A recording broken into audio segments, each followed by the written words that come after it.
How to send messages using Facebook Lite's Messenger integration. Hello everyone, welcome to another video. Today in this video, I will be teaching you on how to send messages using Facebook Lite's Messenger integration. So now let's get started. First of all, start by launching the Facebook Lite application.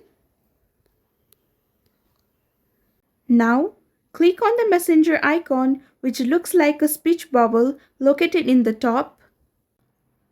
To send a message, all you need to do is you can either search for the person you want to text or choose from the recent chats. Now, enter the message in the text box and tap send.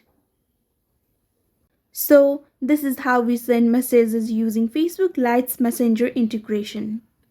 I hope you found this video helpful. Don't forget to like, share and subscribe to our channel. Thank you so much for watching. See you in the next one.